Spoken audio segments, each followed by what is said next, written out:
샬롬 삼국지 9권 12번째. 얼른 군사를 물리려는데 갑자기 함성이 일며 두 갈래 군마가 뛰쳐나왔다. 왼쪽은 장이요 오른쪽은 마충이 이끄는 족군이었다. 맹획이 놀란 중에도 이를 악물며 맞싸울 채비를 했다. 하지만 그것조차 뜻대로 되지 않았다. 얼마 전 되돌아왔다는 저희 군사들이 다시 촉군 편이 되어 갑자기 덤볐다. 그 바람에 맹획의 그 피부치들은 제대로 싸워 보지도 못하고 모조리 사로잡히는 신세가 되고 말았다. 하지만 맹획은 달랐다. 또다시 사로잡힐 수는 없다는 결의로 죽을 힘을 다해 겨우 몸을 빼냈다. 그리고 산길을 따라 정신없이 달아났다. 맹획이 한참 달리는데 산 등성이 우묵한 곳에서 다시 한때의 인마가 작은 수레 하나를 에워싸고 나타났다. 수레 위에 한 사람이 윤건에 도포 입고 깃털 부채를 든 채 앉았는데 바로 공명이었다. 반적 맹회가 이번에는 어쩔 셈이냐. 공명이 맹획을 큰 소리로 꾸짖었다. 맹획은 다급하지 하기만 했다. 대답할 겨를도 없이 말머리를 돌려 달아나기 바빴다. 하지만 멀리는 못 갈 팔자였다. 길가에서 한 장수가 번뜩 나타나더니 길을 가로막았다. 마대였다. 맹획은 그래도 어떻게 뚫고 나가보려 했으나 손발이 제대로 움직여주지 않았다. 마대는 그런 맹획을 어린애 낚아 채듯이 말에서 끌어내려 꽁꽁 묶고 말았다. 그때는 왕평과 장익도 만병들의 본체를 덮쳐 추경 부인과 나머지 맹획의 피부치들을 모두 사로잡아 버린 뒤였다. 공명은 진채로 돌아와서야 여러 장수들에게 씁쓸한 얼굴로 그간의 경위와 심경을 말해주었다. 내가 이번에 쓴 계책은 마지못해 쓰기는 했지만 내게 끼쳐진 하늘의 음덕을 크게 깎아 내렸을 것이다. 나는 저기 내가 틀림없이 나무와 수풀이 우거진 곳에 매복을 하리라 생각할 줄 알았다. 그래서 숲속에 깃발을 세워 두었지만 실은 군사를 감추지 않았는데 그것은 적으로 하여금 내가 저희들이 헤아린 대로 움직이는 것처럼 알게 하기 위해서였다. 나는 또 위원에게 15번이나 싸움에 져주게 했다. 이 또한 서너 번으로는 적이 나의 유인에 말려들지 않을 것이기 때문에 그렇게 해서 적의 기세를 돋우어 준 것이다. 따라서 적은 반사고기 바위산 사이에 난 길이고 바닥은 모래며 나무와 숲이 없는 걸 보자 15번이나 이긴 기세를 몰아 의심 없이 우리 군사를 뒤쫓아 들어왔다. 하지만 그때 이미 나는 마대를 시켜 골짜기 안에 등갑군을 한꺼번에 때려잡을 설비를 해놓고 있었다. 곧 검은 칠한 상자 안에 들었던 것을 땅에 묻었는데 그것은 성도에서 미리 만들어온 쥐레라는 화포였다. 또 하나에 9개의 포환이 들어있는 것으로 나는 그걸 38장마다 하나씩 묻게 하고 쥐레와 쥐레 사이를 화약이 찬 대나무 대롱으로 연결하게 하였다. 하나에만 불을 붙여도 거기 묻힌 모든 쥐레가 다 터져 그 위력은 돌을 쪼개고 산을 허물만 했다. 나는 또 조자룡을 시켜 마른 풀 실은 수레를 골짜기 잎새에 버려두게 하고 골짜기 양편의 산 위에는 굵은 나무와 바위들을 모아두게 했다. 그리고 위원이 골짜기를 지나간 뒤에는 그 나무와 바위로 길을 끊고 골짜기 잎새에 수레에도 불을 지르게 했다.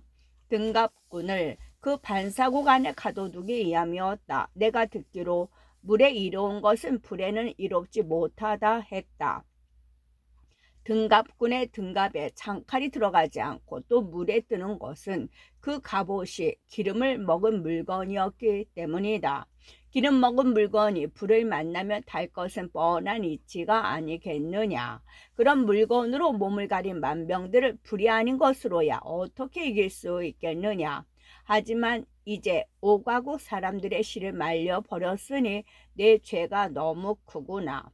그 말을 들은 장수들은 모두 땅에 엎드려 절하며 감탄의 소리를 냈다. 승상의 하늘 같은 헤아림은 실로 귀신도 짐작하지 못할 겁니다. 하지만 여기서 잠시 연희의 흥미를 끊는 이야기를 하나 하고 넘어가야겠다. 먼저 제갈량이 등갑군 3만을 주례로 전멸시켰다는 것은 정사 어디에도 나오지 않는다. 아니 오가국이란 나라도 실제 있었던 것 같지가 않다. 한서 후한서의 지리지에는 없고 산해경에나 그 이름이 보이기 때문이다. 또 공명이 썼다는 주례에도 의심하기 짝이 없다. 일반적으로 화약이 싸움에 이용되기 시작한 것은 13세기로 되어 있으나 제대로 위력을 발휘한 것은 그보다도 2, 3세기 뒤의 일이 된다. 그런데 공명이 2세기 중엽에 지례를 썼다면 그 뒤 1100년, 천몇백 년이란 공백이 생기는 걸 설명할 길이 없다. 대개 전쟁의 기술이나 무기는 그보다 더 효과적인 것이 나올 때까지는 유지되는 법인 까닭이다. 아니 그 이상 그 기술이나 무기가 온전히 쓸모없어질 때까지 유지된다고 하는 편이 옳다. 따라서 반사고 지례 이야기는 이른바 세푼이 허구에 속하는 것으로 읽혀져야 할 것이다. 이제 맹획을 데려오너라. 등갑군을 전멸시킨 계책을 상수들에게 풀이해 주면서 탄식하던 공명은 이어 무사들에게 그런 영을 내렸다. 얼마 후 멧돼지 옳듯 옳긴 맹획이 끌려와 공명의 장막 앞에 무릎을 꿇었다. 공명은 또다시 그 결박을 풀어주게 함과 아울러 무사들에게 명했다. 맹획을 다른 장막으로 데려가 술과 밥을 주어라. 먼저 놀란 가슴을 가라앉힌 뒤에 내다시 저를 불러 얘기하리라. 그리고 맹획이 불러나가자 그에게 술과 밥을 가져다 줄 관원을 가만히 불러 가만히 무어라고 일러주었다. 그때 맹획이 끌려간 장막에는 그의 아내인 주궁 부인과 아우 맹우, 저남 대래 동주와 이런저런 피부치들이 모두 모여 있었다. 맹획은 그런 그들과 쓴 술잔을 나누면서 한숨과 탄식 속에 의논을 거듭했다. 하지만 이제는 더 물러날 곳도 힘을 빌릴 만한 나라도 남아있지 않았다. 그때 한 관원이 그 장막으로 들어와 맹획에게 말했다. 승상께서는 너무 많은 이 땅 사람들을 죽여 공과 얼굴을 맞대기 부끄럽다고 하오. 그래서 나를 보내시면서 공을 풀어주고 공에게 다시 한번 인마를 모아 덤벼보라고 전해달라 하셨소이다. 공은 어서 빨리 이곳을 떠나시오. 그러자 어지간한 맹획도 더는 버텨내지 못했다. 갈 곳도 없거니와 이기고도 부끄러워할 줄 아는 그 너그러운 인품이 감격스럽기 그지없었다. 이에 눈물을 흘리면서 그 관원에게 말했다. 적을 7번이나 사로잡았다 놓아준 일은 옛부터 이제껏 한 번도 없던 일입니다. 제가 비록 왕화를 입지 못한 사람이라 하나 예의를 조금은 압니다. 어떻게 그리도 부끄러움을 모르는 짓을 할 수 있겠습니까? 그러고는 형제와 처자 및 모든 무리를 이끌고 가듯이 공명의 장막으로 가 무릎을 꿇었다. 맹획이 잘못을 빌기 위해 옷을 벗고 머리를 조아리며 공명에게 한 말은 이러했다. 승상의 하늘 같은 위험 앞에 진심으로 무릎을 꿇습니다. 앞으로 우리 남쪽 것들은 2번 다시 모반하는 일이 없을 겁니다. 공명도 전에 없이 예를 갖춰 다짐을 받았다. 공은 이번에는 참으로 항복하는가? 저의 자자손손이 모두 승상에 살려주신 은혜를 입었습니다. 어찌 항복하지 않을 수 있겠습니까? 맹획이 그렇게 말하며 마음에서 우러나 눈물을 쏟았다. 굳은 독립의 의지와 꺾일 줄 모르던 자유의 혼이 마침내 강력한 제국의 지배에 무릎을 꿇는 쓸쓸한 순간이었다. 하지만 공명으로서는 가장 빛나는 승리의 순간이었다. 공명은 어렵게 얻은 승리의 효과를 오래 지켜나가기 위해 조금도 마음의 고삐를 늦추지 않았다. 맹획을 일으켜 세워 장막 안으로 들이고 크게 잔치를 열어 한 번 더 그를 감격시켰다. 뿐만이 아니었다. 그를 전과 같이 동주로 삼아 제 족속을 다스리게 하고 뺏은 땅도 모조리 돌려주었다. 공명의 그 같은 너그러움에 맹획의 피부 지위와 졸개들도 고마워하지 않는 이가 없었다. 모두 기뻐 날뛰며 제 땅으로 돌아갔다. 공명이 그렇게 맹획을 돌려보내는 걸 보고 장사 비유가 들어와 물었다. 이제 승상께서는 몸소 사졸들을 이끌고 이 거친 땅 깊숙이 들어와 남초 오랑캐를 평정하셨습니다. 거기다가 그 왕까지 이미 마음으로 항복했는데도 어째요 이대로 돌아가려 하십니까? 왜 관리를 이 땅에 남겨 맹획과 더불어 지키게 하지 않으십니까? 그러자 공명이 가만히 고개를 저으며 말했다. 장사의 뜻은 알겠으나 그렇게 하기에는 세 가지 어려운 일이 있네. 세 가지 어려움이란 무엇입니까? 비유가 알 수 없다는 듯 다시 물었다. 공명이 차분하게 그 세 가지 어려운 일을 들려주었다. 나라 밖에 관원을 남기고 가려면 반드시 군사들도 남겨야 한다. 그런데 군사를 남기려면 먹을 것도 남겨야 하는 바, 그 먹을 것이 없는 게 첫 번째의 어려움이다. 그 다음 이번 싸움에서 많은 이 땅 사람들이 다치고 그 아비라 형이 죽었다. 그런 이 땅에 관원을 남기고 군사를 딸려주지 않으면 반드시 화가 생길 것이니 그게 두 번째의 어려움이다. 그 밖에 이 남쪽 호랑캐는 서로 죽이고 내쫓는 짓거리들을 해오는 동안 의심과 미움만 잔뜩 자라왔다. 거기에 다른 나라의 관원을 남겨두면 결국은 서로 못 믿게 될 일이 날 것이니 그게 세 번째 어려움이다. 내가 지금 이곳에 사람을 남기고 가지 않는 것은 양식을 이곳으로 실어오지 않아도 될 뿐만 아니라 서로 평안하며 일 없이 지내기 위해서이다. 그 말을 듣자 비유는 말할 것도 없고 다른 사람까지도 공명의 속 깊은 헤아림에 모두 감탄했다. 남쪽 사람들도 공명의 은덕에 감격하기는 마찬가지였다. 공명이 아직 살아있는데도 사당을 지어 사철 제사를 지내고 공명을 부르기를 자부라 했다. 또 금은과 진주, 단칠과 약재, 밭가리 소와 싸움말 등을 바쳐 군용에 쓰이게 함과 아울러 다시는 배반하지 않을 것을 맹세했다. 남쪽은 가장 바람직한 형태로 촉에게 평정된 셈이었다. 그 모든 일을 마무리 지은 공명은 군사들을 배불리 먹인 뒤 곧 군사를 물려 성도로 돌아가기로 했다. 먼저 위원에게 거느린 군사와 더불어 돌아가는 길을 앞장서기를 명했다. 그런데 명을 받고 먼저 떠난 위원이 노숫가에 이르렀을 때였다. 갑자기 검은 구름이 사방에서 몰려오며 강물 위에서 한바탕 미친 듯한 바람이 일었다. 그 바람이 돌과 모래를 날려 군사들이 도무지 앞으로 나아갈 수가 없었다. 놀란 위원은 군사를 물리고 공명에게 그 일을 알렸다. 공명도 놀랍기는 마찬가지였다. 그곳 풍수에 밝은 맹획에게 그 까닭을 물었다. 그때 맹획은 그곳 작은 동의 주장들과 그 동민들을 데리고 공명을 배웅하러 와 있었다. 공명이 노수의 일을 묻자 별거 아니다는 듯 대답했다. 그물은 원래 장신이 화를 일으키는 곳입니다. 건너려면 반드시 제사를 지내 그 미친 귀신을 달래야 합니다. 그런 귀신이라면 연일 제물로는 달래기 어려울 듯하고 어떤 제물을 써야겠소. 공명이 다시 그렇게 물었다. 맹획이 아는 대로 대답했다. 예전에는 장신이 화를 일으키면 사람 머리 49가 검은 소 흰 양으로 제사를 지냈습니다. 그렇게 하면 바람이 그치고 물결이 가라앉으며 해마다 풍년이 든다 했습니다. 그러자 공명이 어두운 얼굴로 중얼거렸다. 나는 이미 이 땅을 평정했는데 어찌 한 사람이라도 함부로 죽일 수 있겠는가? 그러고는 몸소 노숫가로 나가 살펴보기 시작했다. 사람의 목을 49이나 잘라야 하는 걸 피해보기 위함이었다.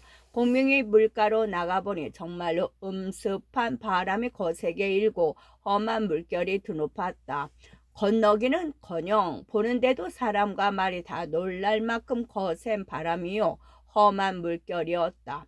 공명은 그걸 직접 보자 더욱 괴이쩍었다. 한낱 물귀신이 장난하는 거 이상으로 느껴지는 데가 있어 그곳 토박이들에게 물었다. 이곳이 언제나 이러한가? 그러자 토박이 하나가 새로운 사실을 하나 알려주었다. 승상께서 이곳을 지나가신 뒤로 물가에서 귀신들이 울부짖는 소리가 들렸는데 해질 무렵부터 날 밝을 때까지 그치지 않습니다. 독한 안개 같은 게 자욱한 가운데 수많은 원통한 귀신들이 깃들여 아무도 감히 이 물을 건너지 못했습니다. 그러자 공명은 문득 깨달은 게 있는 듯 한식 섞어 말했다. 그것은 모두 나의 죄다. 전에 마대가 촉변 천여 명을 이끌고 여기를 지나려 하다가 그 모두가 이 물에 빠져 죽은 적이 있다. 거기다가 우리가 죽인 이곳 사람들의 시체도 모두 이 물속에 던졌으니 그 많은 놀란 원통한 귀신이 어딜 갔겠느냐. 그 한이 풀리지 않아 일이 이렇게 된 것임이 틀림없다. 오늘 밤 내 마땅히 이 물가에서 큰 제사를 지내 그들의 한을 풀어주리라. 제사를 지내시려면 반드시 지난 예에 따르셔야 합니다. 사람이 머리 49개가 있어야만 원통한 귀신들이 흩어질 겁니다. 그 토박이가 다시 맹맥과 똑같은 소리를 했다. 공명이 무겁게 머리를 가로저었다. 원래 사람이 죽어 저 같은 원기가 되었는데 어찌 또 산 사람을 죽여 원기를 늘리겠는가? 내가 따로 생각이 있으니 그 일은 내게 맡기라. 공명은 그렇게 말하고 군중에게 음식 만드는 이를 불러 영을 내렸다.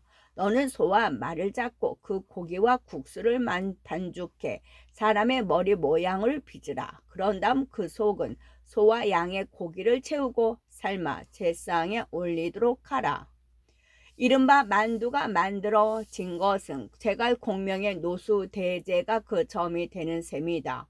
그날 밤 공명은 노수 언덕에다 큰 제상을 펼치고 향을 사르며 마련한 재물을 늘어놓았다. 그리고 그 둘레에 49개 등잔과 혼백을 부르는 깃대를 버려 세운 다음 만두라는 그 새로운 음식과 다른 재물들을 땅에 펼쳤다.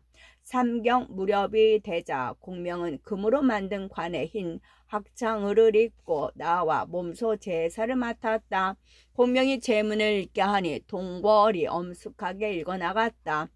대한 거는 가을 9월 조화로 무향우 영익주목 승상 제갈량은 삼가 제물을 펼치고 예의를 갖추어 나라를 위해 목숨을 바친 조계 장졸 및 이곳 남쪽 땅 사람들의 영혼 앞에서 고한다.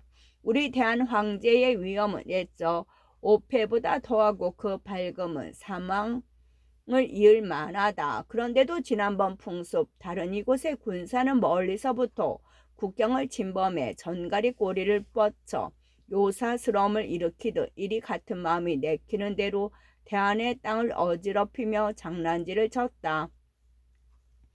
나는 왕명을 받들어 그 죄를 묻고자 멀리 거친 이 땅으로 왔는 바 비후가 땅 강아지와 개미떼를 쓸어버리듯 씩씩한 우리 군사는 미친 도적들을 얼음독도 녹여 없앤다. 들리느니 오직 대나무가 쪼개지듯 적이 부서지는 소리요. 보이느니 원숭이가 나무에서 떨어지듯 무너지는 적의 기세였다. 우리 장졸은 나이 어린 사졸이라도 모두가 하나같이 구주의 호걸이요. 높고 낮은 장교는 또한 모두가 사해의 영웅이었다. 무예를 닦아 싸움터로 나섬으로써 밝음을 쫓아 주인을 섬겼고 삼령을 어김없이 지켜 싸움으로써 나와 함께 7번 적의 우두머리를 사로잡는 일을 했다. 언제나 나라를 받드는 정성으로 굳세었고 임금께 충성하는 마음으로 힘을 다했다. 그러하되 어찌 생각이나 하였으랴. 그대들은 어쩌다가 싸움터에서 때를 잃기도 하고 적의 간사한 계책에 빠지기도 하여 덜어는 흐르는 화살에 맞아 그 넋이 구천으로 돌아가고 덜어는 칼에 다쳐 그 혼백이 기나게 어둠 속으로 돌아갔다.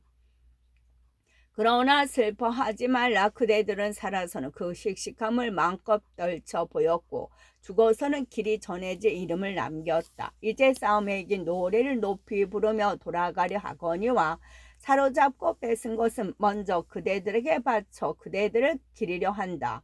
그대들의 영령은 아직도 쓰러지지 않았을 것이니 반드시 우리가 비는 소리를 듣고 있을 것이다. 비나니 그대들은 휘날리는 우리 깃발을 따르고 우리 군사들의 뒤를 쫓아 함께 본국으로 돌아가자. 그리하여 각자의 고향을 찾아가 형제와 저자의 제사를 받을 수 있도록 하라. 부디 낯선 땅에 귀신이 되어 쓸데없이 남의 나라를 떠도는 일이 없게 하라. 나는 마땅히 전작께 그대들의 공을 말씀 올려 그대들의 집집마다 나라의 은덕이 미치게 할 것이다. 해마다 옷과 양식을 내어주고 다달이 녹봉을 내려 그대들의 공에 보답함으로써 그대들의 넋을 위로하려 한다. 동거는 거기서 잠시 숨을 멈추었다. 듣느니 치고 눈시울이 뜨거워지지 않는 이가 없었다. 그러나 달래야 할 귀신은 촉군의 전사자들 뿐이 아니었다. 동굴은 다시 다른 이들을 위해 일궈나갔다.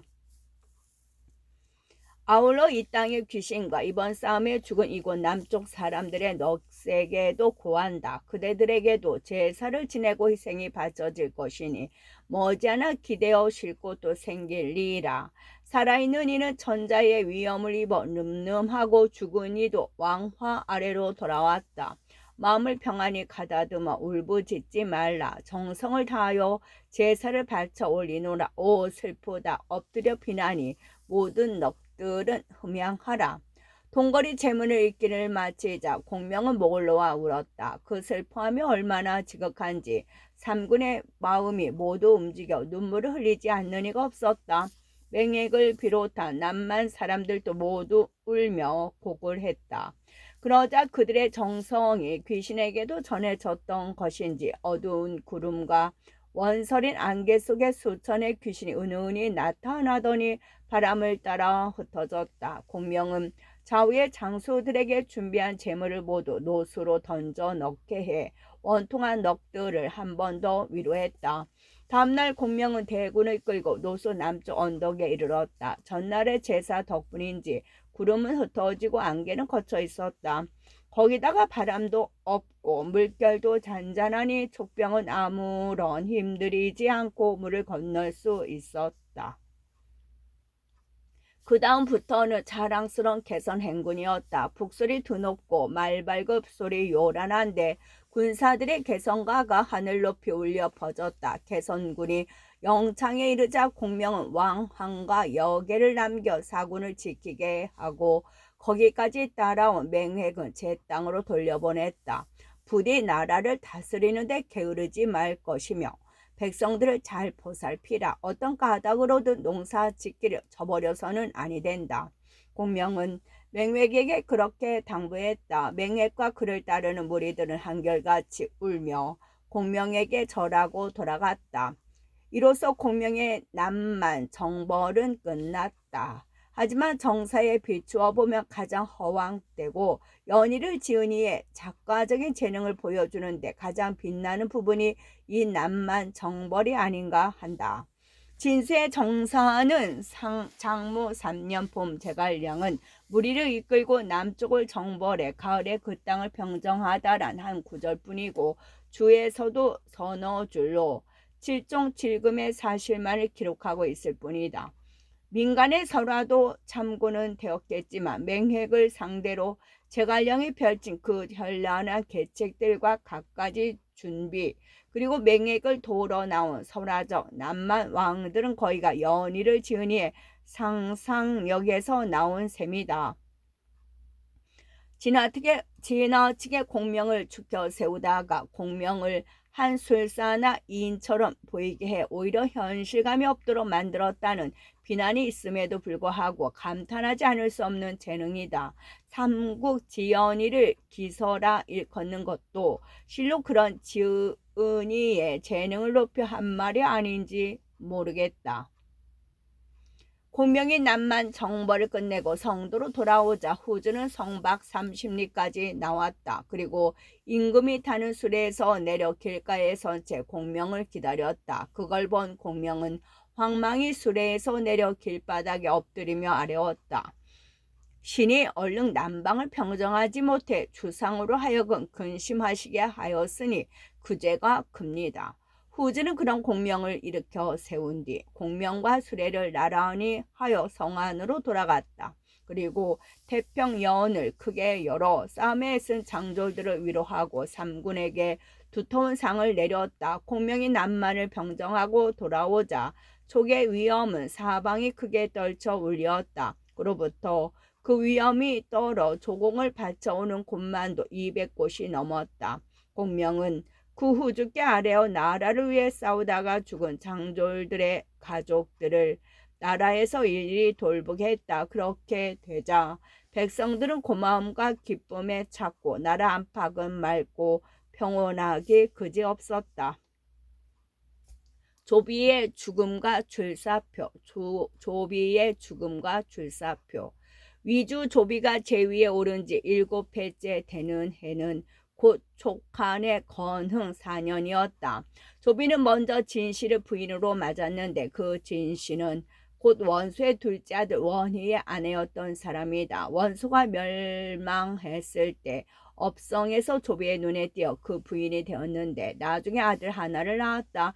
이름이 예유. 자는 원중이라 하며 어려서부터 몹시 총명하여 조비에게서 남다른 사랑을 받았다. 조비는 뒤에 또 안평 광주 사람인 곽경의 딸을 얻어 귀비로 삼았는데 얼굴이 매우 예뻤다. 그 아비가 일찍이부터 곽귀비를 두고 말하기를 내 딸은 여중지왕이다 라고 해 여왕이란 별명이 있는 여자였다. 조비가 곽귀비를 맞아들이자 진부인은 전 같은 괸을 받을 수가 없었다. 거기 힘을 얻은 곽귀비는 진부인을 모함해서 해치려고 마음먹고 조비가 믿는 신하 장도와 의논했다.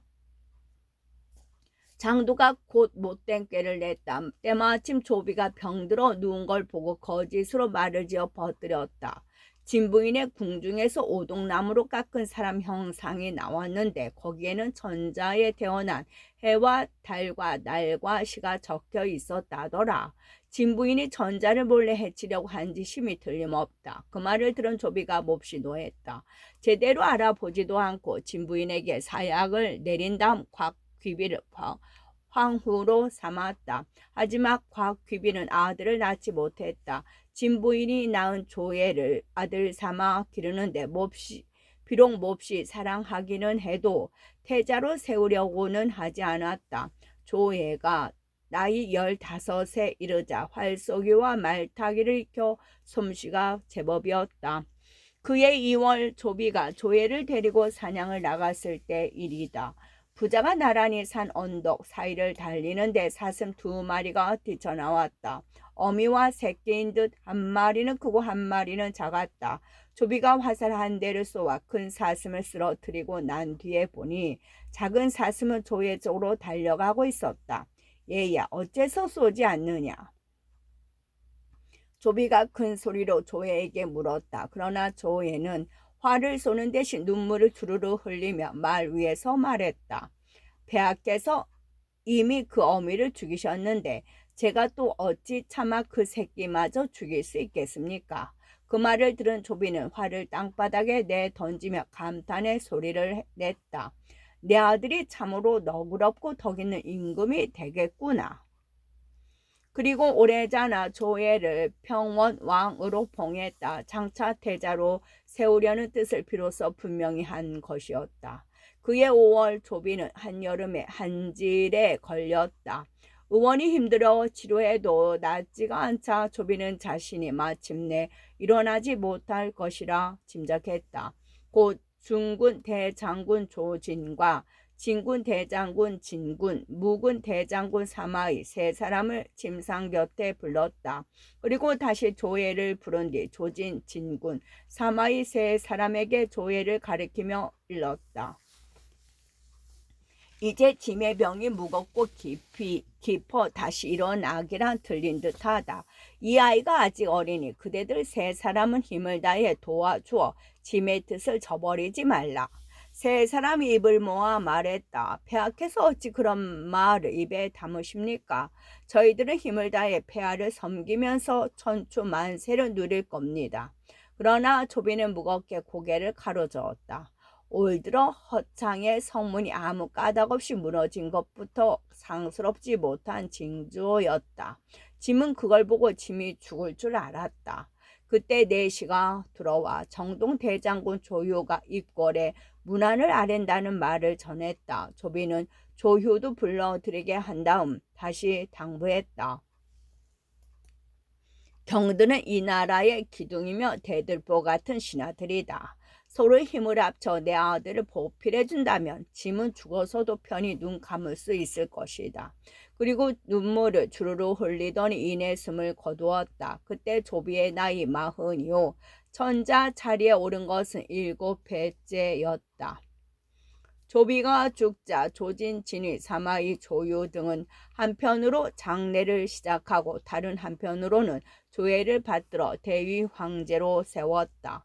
조회는 그 아비 조비에게는 문 황제, 어머니 진씨에게는 문소 황후란 시호를 내리고 조정을 새로이 가다듬었다.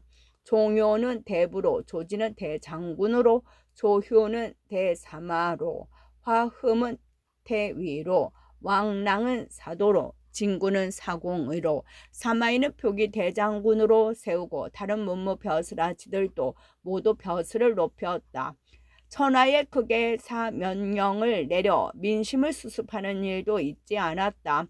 이때 옹주와 양주는 그곳을 지키는 이의 자리가 비어 있었다. 사마이가 표문을 올려 스스로 서량을 지키겠다고 나섰다. 위주 조에는 그 뜻을 따라 사마이를 제 도구로 삼고 옹, 양 두 주의 병마를 거느리게 해주었다. 허창에 있는 세작에 의해 위에 그 같은 변화는 모조리 촉의 귀에 들어갔다. 사마이가 서량으로 온다는 말을 들은 공명은 몹시 놀란 얼굴로 말했다. 조비가 죽고 그의 어린 아들이 뒤를 이은 것이나 그 벼슬아치들이 이리저리 자리를 옮긴 것은 걱정할 게 없으나 사마이가 움직인 것은 심상치 않다. 지묘와 계략이 많은 사마이가 이제 옹주와 양주의 병마를 거느리면서 훈련을 시키면 우리 쪽에 큰 걱정거리가 될 것이다.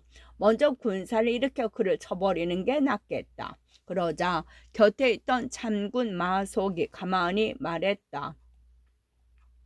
승상께서 방금 남방을 평정하고 오신뒤라 우리 군사들은 병들고 지쳐 있습니다.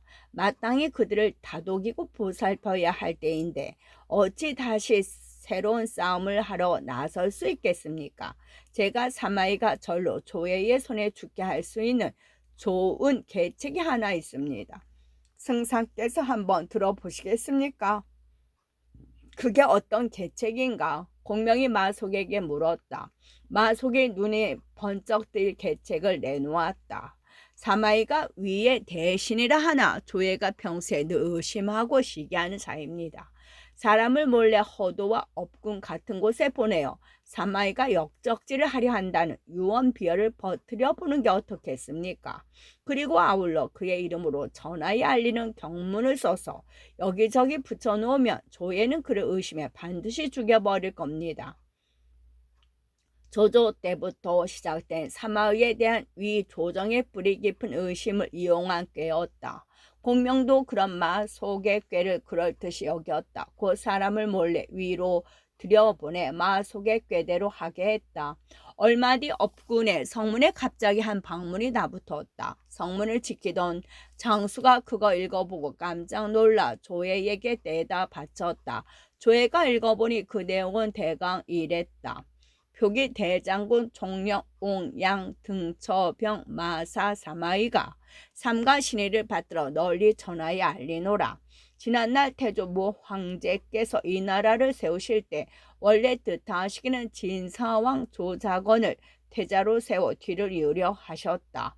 그러나 불행히도 간사과 아첨하는 무리가 모여 헐뜯고 뒤집어 씌우는 바람에 진사왕은 오랜 세월이 지나도록 못에 잠긴 용의 신세를 면하지 못하고 있다. 지금 제위에 오른 황손 조회는 이렇다 할 덕행이 없으면서도 함부로 스스로 높여 쓰는 이런 태조의 뜻을 저버림이나 다름이 없다. 이제 나는 천명을 받들고 사람들이 바라는 바에 따라 진사왕을 받들어 세우고자 한다. 오늘로 군사를 일으키니 이 글이 이르는 곳은 모두 새로운 임금의 명에 따르도록 하라. 따르지 않는 자는 마땅히 그 구족을 멸하리라. 미리 이 뜻을 알리나니 모두 헤아려 행하라. 실로 엄청난 내용이었다. 그걸 읽은 조회는 깜짝 놀라 질린 낯빛으로 여러 신하들을 불러 모았다. 대위 화흠이 나서서 말했다. 사마이가 표문을 올려 옹양 두 줄을 맡으려 한 것은 실로 이 때문인 것 같습니다. 일찍이 태조께서도 저희들에게 이르셨습니다. 사마이는 그 눈길이 매와 같고 이리처럼 고개를 뒤로 들 수 있으니 반역의 상이다. 그에게 병권을 맡기지 말라. 반드시 나라에 큰 화근이 될 것이라 하셨습니다. 이제 그 컴컴한 속을 드러냈으니 얼른 그를 죽여버리도록 하십시오. 사도 왕랑 노함과 같은 뜻을 같이 했다. 사마이는 육도 삼략에 매우 밝고 군사를 잘 부리며 뜻마저 큽니다. 일찍 없애지 않으면 뒷날 반드시 화를 일으킬 겁니다. 이에 더욱 놀란 조회는 크게 군사를 일으켜 스스로 사마이를 치러 나서려 했다. 그때 문득 대장군 조진이 나와서 말했다. 아니 됩니다. 문 황제께서는 그를 포함한 저희 몇 사람에게 폐하를 당부하셨습니다. 그것은 곧 선제께서 사마 증달에게 딴 뜻이 없음을 아셨기 때문이라 할 수 있습니다. 폐하께서는 부디 그걸 헤아려 움직이시도록 하십시오. 사마이가 만약